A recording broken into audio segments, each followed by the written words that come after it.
Students, तो आज के क्लास में हम लोग इलेक्ट्रिसिटी का थर्ड लेक्चर करने जा रहे हैं। 2 वीडियो हमने ऑलरेडी अपलोड किया है और अगर पहली बार ये वीडियो आप देख रहे हैं तो पुराने 2 वीडियो आप ज़रूर देख लें। लिंक नीचे डिस्क्रिप्शन में दिया हुआ है, वो देखेंगे तभी ये समझ आएगा, ठीक है। और जो पहले से देखते आ रहे हैं तो वो रिवीजन करे होंगे। तो आज हम लोग लास्ट क्लास में हम लोग क्या पढ़े थे, कुछ वोल्टेज वगैरह के देखे थे, वोल्टेज, करंट, पोटेंशियल डिफरेंस, इन सब चीज़ों को हम लोग डिटेल में एनालिसिस किए थे। आज देखने वाले हम लोग इलेक्ट्रिसिटी में ओम्स लॉ बेसिकली पढ़ने वाले। तो ओम्स लॉ से पहले हम लोगों को कुछ इलेक्ट्रिक सर्किट में यूज होने वाले या इलेक्ट्रिकल कंपोनेंट के सिंबल देखने होंगे, क्योंकि बहुत सारी चीज़ें जिसका सिंबल हमें सर्किट डायग्राम जब ड्रॉ करेंगे तो उसमें हमें काम आएगा। तो ये कुछ है, आप एनसीईआरटी बुक्स में भी दे रखा है, आप दूसरे तीसरे पन्ने चौथे पन्ने पे दे रखा है, आप वहाँ से भी देख सकते हैं लिखना चाहे तो, नहीं तो यहाँ से भी स्क्रीनशॉट ले सकते हैं। तो सेल का मतलब एक सिंगल सेल है जिसको इस तरह से सिंबल होता है। Battery basically combination of cell, combination of cells. बहुत सारा सेल मिलके क्या बनता है, बैटरी। देख रहे हैं इस तरह का बहुत सारा सिंबल इसमें कंबाइंड किया गया है। स्विच, अब ओपन स्विच का मतलब क्या है, जब स्विच ऑफ है, ओपन स्विच का मतलब ऑफ है, हमने ऑन नहीं करा तो ऑफ स्विच। अगर स्विच ऑफ है, मान लो बल्ब ऑफ है, बल्ब का स्विच ऑफ है, तो उसका सिंबल क्या होगा, ये। अगर क्लोज स्विच है, क्लोज स्विच मतलब स्विच ऑन है, तो उसका सिंबल ये बस बीच में एक डॉट आ जाएगा। ज्वाइंट वायर, 2 वायर को लाके एक दूसरे से ज्वाइंट कर दिए तो उसका सिंबल ये रहा। नॉट ज्वाइंट मतलब बस एक वायर आ रहा है और इसके ऊपर से निकल के जा रहा है, ज्वाइंट नहीं है, तो ये नॉट ज्वाइंट वायर हो जाएगा। बल्ब हो गया, रेसिस्टर हो गया, आममीटर हो गया। तो इन सब चीज़ों में कुछ समझाने लायक है नहीं, आप एक बार इसको देख लेना और ध्यान में रखना। बाकी प्रैक्टिस के साथ ये सब चीज़ें याद नहीं करना पड़ता, अपने आप लोग को याद हो जाएगा चैप्टर पढ़ने के साथ ही, ठीक। तो अब आते हैं सबसे इंपॉर्टेंट पार्ट इस चैप्टर का, ओम्स लॉ। मेन थीम इस चैप्टर का ओम्स लॉ ही है, ठीक है, और बहुत इंपॉर्टेंट है, एकदम ध्यान से देखेंगे। और आई होप कि आप लोग पिछले 2 वीडियोज़ की सारी चीज़ों को रिवाइज और याद करते आ रहे हैं। रिवीजन जरूर करना, है ना। 10th का अपना शुरुआत है, अभी से ही सारे बुक्स, सारे चैप्टर्स और सारे क्लास को रोज़ का रोज़ वर्क करना है, ठीक है। सबसे अच्छा पढ़ने का जो स्ट्रेटजी होता है वो होता है डेली स्टडी। मतलब आज की क्लास का काम अगर आज ही कर लोगे तो कल के लिए निश्चिंत रहो। नहीं तो होता क्या, एग्जाम पास आ गया, अब एग्जाम पास आ गया, पूरा 1-2 महीने के सिलेबस इकट्ठे पढ़ो बैठ के, है ना। तो उससे अच्छा है आज का क्लास करें, 15-20 मिनट, आधे घंटे रहेगा, खत्म कर लेते हैं आज ही। तो ये बर्डन नहीं रहेगा और पढ़ाई स्टडी भी अच्छा होगा। पर डे स्टडी की आदत डालो, है ना। ये नहीं कि एग्जाम टाइम आ गया तो उसमें बहुत पढ़ लिए 7-8 घंटे और बाकी दिन नहीं पढ़ रहे। पर डे थोड़ा ही पढ़ो, लेकिन पर डे पढ़ो, ठीक। और पढ़ाई के अलावा भी कोई भी डाउट आता है आपको, बेझिझक कमेंट सेक्शन में पूछिए। स्टडी से रिलेटेड कोई भी प्रॉब्लम है, पढ़ नहीं पा रहे हैं, कैसे रूटीन शेड्यूल होना चाहिए, बिल्कुल मैं बताऊंगा, मैं बिल्कुल हेल्प करूंगा आप लोगों की। चलो, तो अब हम लोग स्टार्ट करने वाले हैं ओम्स लॉ।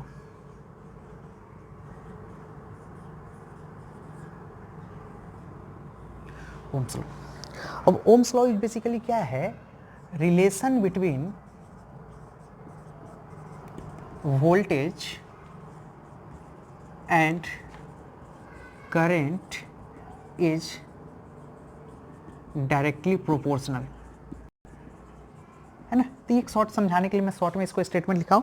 मतलब वोल्टेज और करंट के बीच जो रिलेशन है वो डायरेक्टली प्रोपोर्शनल का रिलेशन है, मतलब एक दूसरे के डायरेक्टली प्रोपोर्शनल है। मैंने पहले बताया लॉ जो होता है ना, वो एक्सपेरिमेंट पे, कहीं भी आप फिजिक्स के अंदर या केमिस्ट्री के अंदर लॉ टर्म दिखे कोई भी चीज़ के साथ लॉ, तो इसका मतलब होता है वो एक्सपेरिमेंट पे आधारित होता है, उसका मैथमेटिकल प्रूफ नहीं होके एक्सपेरिमेंट बेस्ड उसका होता है, ठीक है। तो ओम्स साइंटिस्ट थे जिन्होंने एक्सपेरिमेंट करा। एक्सपेरिमेंट क्या किया उन्होंने, लिया मान लो ऐसे वोल्टेज और करंट, मतलब 2 कॉलम वो बनाए होंगे वोल्टेज और करंट का। जब भी कोई पार्टिकुलर वोल्टेज लिए तो उन्हें कुछ करंट मिला होगा, फिर कुछ दूसरा वोल्टेज, मान लो सपोज x1 वोल्टेज लिए तो कुछ y1 करंट मिला, x2 वोल्टेज मिले तो y2 करंट मिला, फिर उन्होंने वोल्टेज की वैल्यू x3 किया तो y3 करंट मिला। मतलब वोल्टेज जैसे जैसे वो वोल्टेज को वेरी करते हैं, वोल्टेज का वेरिएशन कराते हैं, करंट में भी वेरिएशन आता है। और वेरिएशन किस तरीके से आता है, डायरेक्टली प्रोपोर्शनल, मतलब डायरेक्टली अगर इसको वोल्टेज को ये 2 टाइम्स बढ़ाते हैं तो करंट भी 2 टाइम्स बढ़ जाता है। वोल्टेज को आप 4 टाइम्स बढ़ाएं तो करंट भी 4 टाइम्स बढ़ गया, है ना। वोल्टेज को अगर मान लो 2 टाइम्स घटाएं तो करंट भी 2 टाइम्स घट गया। डायरेक्टली प्रोपोर्शनल का ये मतलब है, जैसा चेंज इसमें होगा वैसा ही चेंज इसमें आएगा। तो यहाँ से उन्होंने जो voltage is directly proportional to current, इस तरह का उन्होंने सिचुएशन लिखा। और दोनों के बीच जब उन्होंने कर्व प्लॉट किया वोल्टेज और करंट के बीच, तो कर्व उन्हें कुछ ऐसा मिला, ठीक है, इस तरह कर्व देखो, ये डायरेक्टली प्रोपोर्शनल का कर्व ऐसा ही होता है ग्राफ, समझे। तो ओम्स लॉ क्या था समझे ना, वोल्टेज और करंट के बीच ये रिलेशन है बेसिकली, और इस रिलेशन में किस तरीके से रिलेटेड है वोल्टेज और करंट, दोनों एक दूसरे के डायरेक्टली प्रोपोर्शनल है, ठीक। अब देखो, जब भी कोई प्रोपोर्शनैलिटी हटेगा तो उसके जगह क्या इंट्रोड्यूस होगा, कांस्टेंट इंट्रोड्यूस होता है, ठीक है। जब भी इसके बीच प्रोपोर्शनैलिटी हटेगा तो एक कांस्टेंट इंट्रोड्यूस होता है, जिसको क्या बोलते हैं, प्रोपोर्शनल कांस्टेंट, ठीक है। इसको रेसिस्टेंस नाम दिया जाता है, resistance, R is for resistance. R क्या है, कांस्टेंट है जो यहाँ पे आया, ठीक है। वोल्टेज और करंट के बीच प्रोपोर्शनल हटा तो प्रोपोर्शनैलिटी कांस्टेंट, प्रोपोर्शनल कांस्टेंट बोल दो, और बेसिकली मेन नाम इसका रेसिस्टेंस है, क्लियर। अब वोल्टेज और करंट तो तुम्हें पता है, तो रेसिस्टेंस में बेसिकली क्या है कि कोई भी कंडक्टर करंट के फ्लो को अपोज करता है। बेसिकली फिजिक्स में लॉ होता है, फिजिक्स में ओवरऑल जब तक फिजिक्स पर होगा ना, एक चीज़ ध्यान रखना कि फिजिक्स के अंदर या कोई भी हमारे यूनिवर्स का चीज़, वो अपने अंदर चेंजेज नहीं चाहता है, इनर्सिया जिसको बोलते हैं। 9th क्लास में भी आपने इनर्सिया पढ़ा होगा, है ना, कि हम किसी बॉडी पे जब फोर्स करते हैं तभी उसमें चेंजेज आता है। तो एक कॉमन सा लॉ है, physics is study about the universe and its laws, ठीक है। तो रेसिस्टेंस मतलब अब एक वायर है, तो ये वायर नहीं चाहता कि अगर इसके अंदर कोई करंट फ्लो नहीं कर रहा है, तो ये वायर नहीं चाहता कि इसके अंदर करंट का फ्लो करे, इसलिए वायर, ये मटेरियल जो है खुद से अपोज करता है, वो करंट के फ्लो को अपोज करता है। तो यही कोई भी मटेरियल के अगर करंट के फ्लो को अपोज करता है तो इसी को बोलते हैं resistance. What is resistance? The resistance is the property of material due to which it opposes the flow of current. लिख लेना आप, मैं दोबारा से बोल रहा हूँ, स्टेटमेंट लिखना, नोट्स भी साथ में तैयार करते चलो। मैं पहले ही बोला हूँ ना, कॉपी कलम के साथ क्लास करा करो, ठीक है। अगर फास्ट बोलूँ तो वीडियो पॉज करके दोबारा सुन के लिख लेना। तो व्हाट इज रेसिस्टेंस? तो resistance is the property of material due to which it opposes, resistance is the property of material due to which it opposes the flow of current in that material, current के flow को oppose करता है। तो देखो, अब resistance जो होता है ना, वो कंडक्टर का, जो कंडक्टर होता है, कंडक्टर, सेमीकंडक्टर, इंसुलेटर के बारे में बहुत डिटेल में डिस्कस करें पिछले वीडियो में। तो कंडक्टर का रेसिस्टेंस क्या होता है, बहुत कम होता है, तभी तो कंडक्ट करता है। रेसिस्टेंस मतलब करंट के फ्लो को रोकना, है ना। इंसुलेटर का रेसिस्टेंस ज़्यादा होता है, इंसुलेटर, अब इसका रेसिस्टेंस ज़्यादा होता है, तभी तो ये प्लास्टिक है, तो इसका रेसिस्टेंस इतना हाई है कि करंट के फ्लो को अपने से फ्लो ही नहीं हो जाए, करंट के फ्लो को रोकता है। कंडक्टर का रेसिस्टेंस कम है, इसलिए ये करंट के फ्लो को उतना नहीं रोकता है, कंडक्ट करता हुआ चला जाता है। ऐसे भी जनरली सुनते होंगे घर वगैरह में वायरिंग करने के लिए, ऐसे जो कॉमन सुनते हो कि कभी भी इलेक्ट्रीशियन वगैरह आता है आपके पास, बोलता है वायर लाने के लिए, तो आप वो ज़्यादातर प्रीफर करता है कॉपर वायर। क्यों कॉपर वायर बोलता है? आयरन वायर से, लोहे के वायर से बचते हैं लोग घर की वायरिंग वगैरह कराने में। Although both are the conductor, iron भी गुड कंडक्टर ऑफ इलेक्ट्रिसिटी है, कॉपर भी गुड कंडक्टर ऑफ इलेक्ट्रिसिटी है, लेकिन दोनों के कंपैरिजन में अच्छा कंडक्टर कौन है, समझ गए? जैसे होता है ना कि मान लो कि 2 स्टूडेंट्स हैं, ठीक है, अब 2 स्टूडेंट्स से दोनों पढ़ रहे हैं, दोनों में अच्छा स्टूडेंट्स कौन है? जो अच्छा पढ़ने में, जो ज़्यादा अच्छा पढ़ेगा, तो जो ज़्यादा अच्छे मार्क्स लाएगा। ठीक उसी तरह अगर 2 वायर है अपने पास, 2 मटेरियल है, दोनों कंडक्टर, तो उसमें अच्छा कंडक्टर कौन होगा? जिसका रेसिस्टेंस कम होगा। तो कॉपर का रेसिस्टेंस कम होता है, इसलिए हम प्रेफर करते हैं कॉपर का with respect to iron and any other material, ठीक। तो ये रहा हमारा ओम्स लॉ। आई होप कि रेसिस्टेंस क्या है। अच्छा, रेसिस्टेंस का सिंबल मैंने आपको बता ही दिया, रेसिस्टेंस का सिंबल होता है ये, ठीक है। और एसआई यूनिट भी ध्यान रखना बाबू, एसआई यूनिट जो होगा वो ओम होगा, ओम, इसको क्या पढ़ते हैं? OH, ओम, है ना। एसआई यूनिट ओम होता है। रेसिस्टेंस का एसआई यूनिट क्या होगा? ओम, 2 ओम, 4 ओम, 3 ओम, इस तरह से करते हैं। तो ये रहा रेसिस्टेंस की कहानी और ओम्स लॉ की कहानी। अब हम लोग देखेंगे रेसिस्टेंस किन किन चीज़ों पे डिपेंड करता है। ओम्स लॉ समझ आया ना आपको? Simply Ohm's law is equal to V equal to IR। R क्या है? रेसिस्टेंस। रेसिस्टेंस क्या है? करंट के फ्लो को रोकने वाला प्रॉपर्टी है किसी भी मटेरियल का। एसआई यूनिट क्या? ओम, ठीक। अब ये रेसिस्टेंस किन किन चीज़ों पर डिपेंड करता है, इसको समझते हैं हम लोग।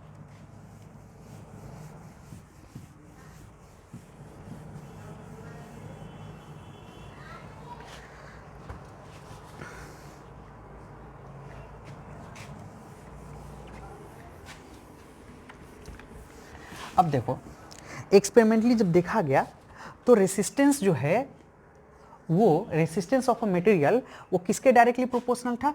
जैसे एक कंडक्टर है, तो एक कंडक्टर है, मान लो एक वायर है अपने पास, तो इसका कुछ लेंथ L है, ठीक है। तो जैसे ही इसके लेंथ को बढ़ा दिया गया,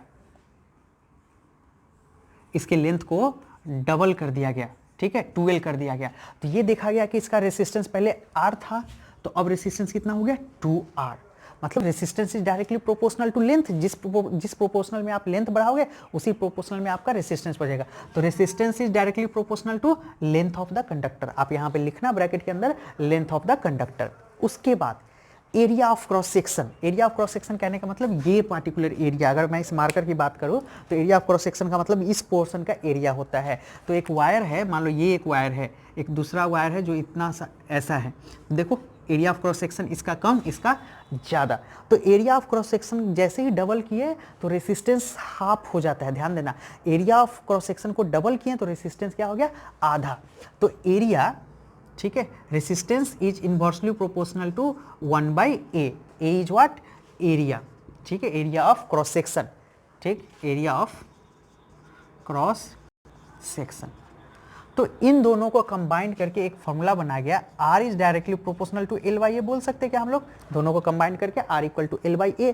अब अगेन यहाँ पे जब प्रोपोर्शनलिटी हटता है तो R equal to row L/A, ठीक है, where R is resistance, L is length of the conductor, A is area, rho को हम लोग बोलते हैं प्रोपोर्शनलिटी कौन से? जिसको रेसिस्टिविटी बोलते हैं, रेसिस्टिविटी।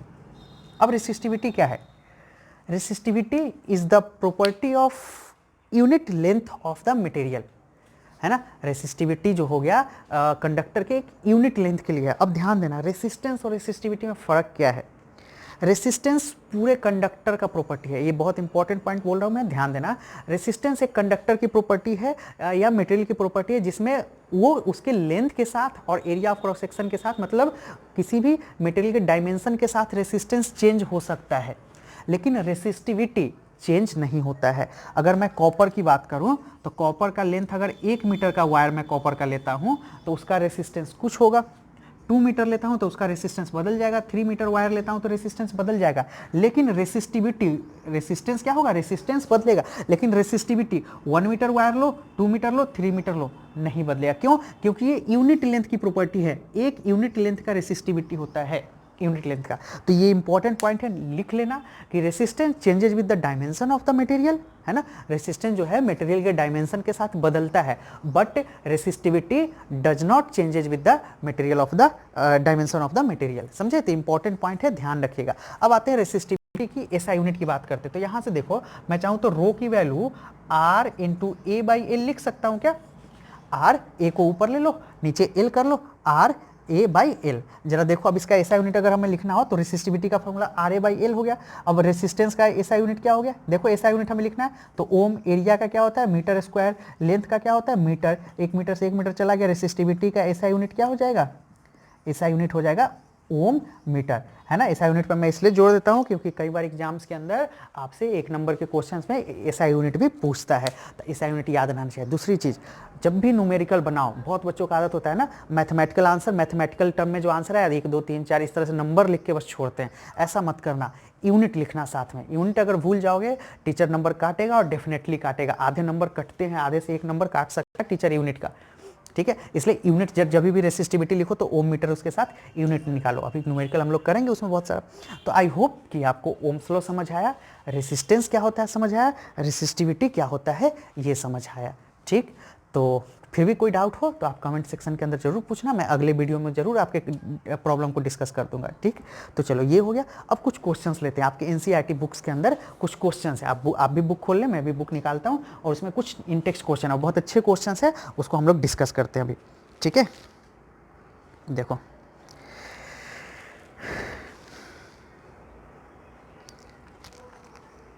देखिए, सॉल्व एग्जाम्पल 12.13 पेज नंबर 208 पे मैं सॉल्व एग्जाम्पल को भी डिस्कस कर रहा हूँ, है ना। ये भी हालांकि आपसे बन जाएगा। तो सॉल्व एग्जाम्पल ऑलरेडी सॉल्व है, तो ऐसा ये नहीं सोचना है कि बुक में सॉल्व है तो नहीं बनाया, वो बुक ने सॉल्व किया, आपने सॉल्व नहीं किया। इसलिए आपको एनसीईआरटी का इंटेक्स्ट क्वेश्चन, सॉल्व एग्जाम्पल और एक्सरसाइज सारे करने हैं, समझे।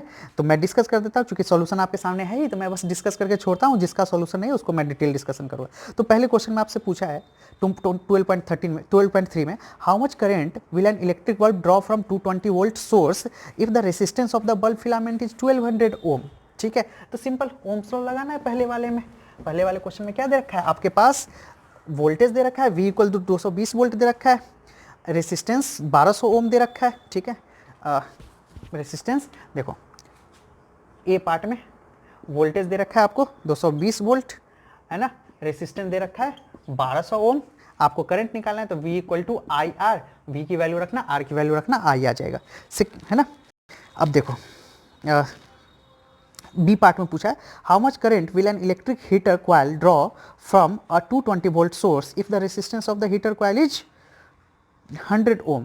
ठीक है, तो करंट विल ड्रॉ सेम, इसमें भी बी पोर्शन में भी क्या दे रखा है आपके पास, वोल्टेज दे रखा है 220 वोल्ट दे रखा है ना, और रेसिस्टेंस दे रखा है, आर की वैल्यू 100 ओम दे रखा है। तो आपको क्या निकालना है, आई निकालना है। सेम क्वेश्चन, कोई दिक्कत नहीं है।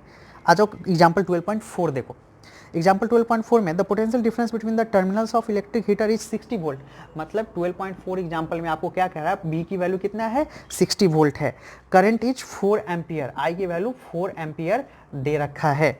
ठीक है, when a current will the heater draw, if what current will the heater draw if the potential difference increase to 120 volt. अगर पोटेंशियल डिफरेंस को 110 वोल्ट कर दूं, है ना, मतलब पूछ रहा है कि वोल्टेज 60 वोल्ट था तो करंट कितना 4 एम्पियर ले रहा था, अगर पोटेंशियल डिफरेंस को मैं 120 वोल्ट कर दूं तो अब करंट की वैल्यू क्या होगा। तो ये थोड़ा सा अच्छा क्वेश्चन है। ठीक है, थोड़ा सा अच्छा क्वेश्चन है, इसको देखें ध्यान से।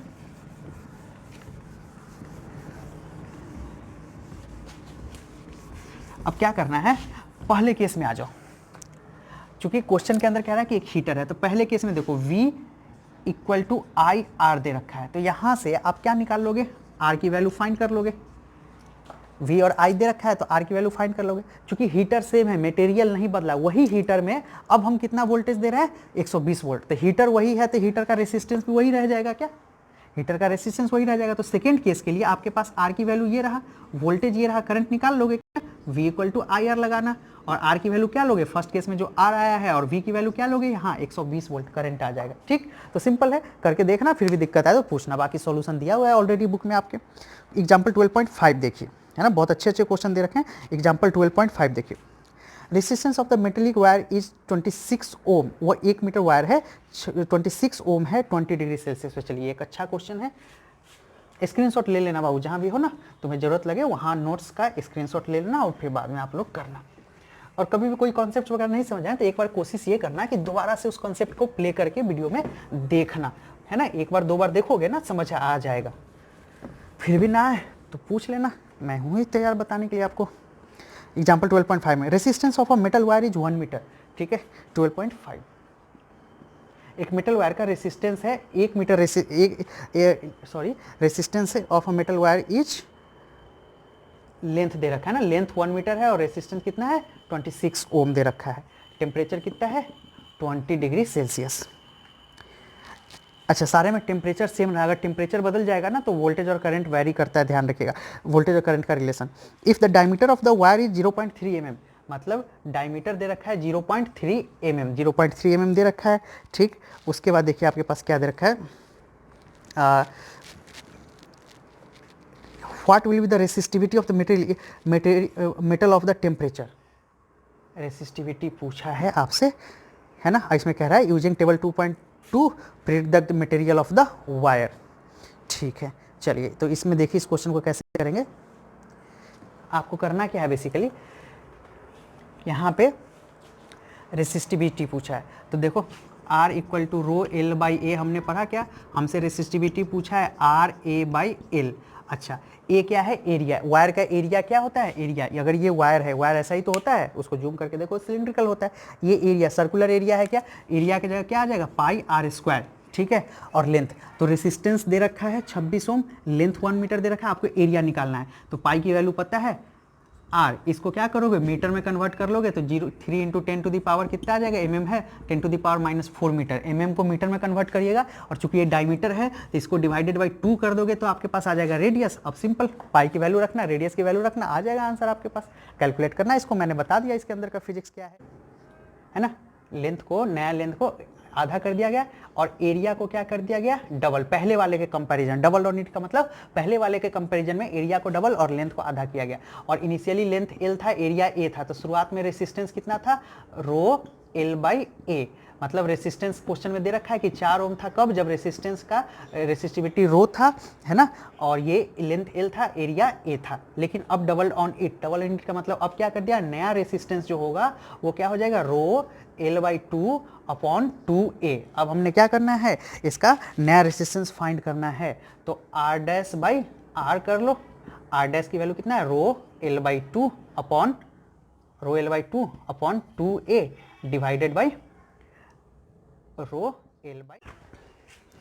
देखिए क्वेश्चन नंबर 2 में आपसे पूछा है कि कौन से वायर में, 2 वायर है, एक वायर पतला है और एक वायर मोटा है, दोनों वायर में कौन से वायर में ज़्यादा अच्छे से करंट फ्लो करेगा। तो देखिए हम लोग फॉर्मूला जानते हैं ना, R equal to rho L by A. तो जिसका एरिया ज़्यादा उसका रेसिस्टेंस कम, और रेसिस्टेंस कम मतलब करंट उतना ही अच्छा फ्लो करेगा। तो देखो जो मोटा वाला वायर है उसका एरिया ज़्यादा मतलब इसका रेसिस्टेंस कम है, इस मोटे वाले वायर में करंट ज़्यादा ईजिली फ्लो करेगा। ठीक, question number 3, let the resistance of an electrical component remain constant while the potential difference of the two end of the component decrease half of its former value. Will the change occur in the current through it? Let the resistance of an electrical component remains constant. ठीक है, resistance को constant while the potential difference across the two end of the component decreases half of its former value. मतलब value की value resistance को fix रखा गया और voltage को आधा कर दिया गया। मतलब नया वोल्टेज क्या हो गया, इनिशियल वोल्टेज अगर V था तो नया वोल्टेज V बाई 2 हो गया, ही कह रहा है ना, constant while the potential difference across the two end of the component decreases to half of its form, what change will occur in the current through it. ठीक है, इस क्वेश्चन को मैं बताता हूँ। देखो करंट का चेंज पूछा है, तो देखो सिंपल है, क्वेश्चन ने आपसे क्लियर कहा है कि रेसिस्टेंस को फिक्स रखा गया है, तो V equal to I into R होता है, रेसिस्टेंस में कोई चेंज नहीं आ रहा है ना, तो करंट की वैल्यू क्या आ जाएगा, व्हाट चेंजेज करंट में पूछा है, तो करंट की वैल्यू क्या हो जाएगा, V बाई आर। लेकिन क्या कह रहा है कि अगर वोल्टेज को आधा कर दिया गया, इनिशियल का आधा, तो नया voltage V dash equal to what, V by 2। तो अब करंट की वैल्यू क्या होगा, तो करंट का वैल्यू हो जाएगा V बाई, है ना, V बाई 2 R, है ना, वोल्टेज V बाई आर होता है, तो वोल्टेज की वैल्यू क्या है, V बाई 2 R। तो जरा देखो करंट V बाई आर, ये कितना 1 बाई 2 VR, मतलब पहले वाले के कंपैरिजन में करंट क्या हो गया, आधा, ये V बाई आर है, ये half of V by V into, sorry नीचे V बाई आर कर लो, है ना, half of V by R, तो पहले वाले के कंपैरिजन में क्या हो जाएगा, आधा, तो तुम क्या लिखोगे, current will become half. Question number 4, what are the why the coil toaster and electric iron made of an alloy rather than the pure metal। अच्छा देखो अब एक कॉन्सेप्ट याद रखना सिंपल, एलॉय जो होता है ना प्योर मेटल के कंपेरिजन में, एलॉय जानते हो है ना, कुछ इंप्योरिटी को मिक्स करके, मेटल के अंदर इंप्योरिटी मिक्स करके कुछ नया मटेरियल बनाया जाता है, उसको बोलते हैं एलॉय, केमिस्ट्री के अंदर तुमने पढ़ा होगा डिटेल। तो एलॉय और उस, जैसे मेरे पास आयरन है और आयरन का एलॉय है, ठीक है, ज़्यादा अच्छा कंडक्टर कौन होगा, एलॉय, ठीक है, आयरन के कंपैरिजन आयरन का एलॉय जो होगा वो ज़्यादा अच्छा कंडक्टर होगा, तो यही ध्यान रखना। तो इसमें लिख लेना आंसर में कि alloy of a metal is more far या better conductor than the pure metal. ठीक, अब क्वेश्चन नंबर 5 है, डाटा को देख के आपको आंसर बताना है, तो बता लेना आयरन और मरकरी में बेटर कंडक्टर कौन है, तो टेबल में जाके देखना which material is the best conductor, तो ये जो टेबल दे रखा है वहाँ से देख के आप करना। ठीक, तो इतना हम लोग करें, इतने को आप लोग करेंगे, आप लोग खुद से एक बार प्रैक्टिस करना, सारे सॉल्व क्वेश्चंस को एक बार बनाना खुद से, और सारे क्वेश्चन को अच्छे से बनाना, थ्योरी याद करना। तो फिर अगले वीडियो में मिलते हैं। ठीक, अगले वीडियो में कॉम्बिनेशन ऑफ रेसिस्टर पढ़ेंगे जिसमें सीरीज और पैरेलल कॉम्बिनेशन। ठीक।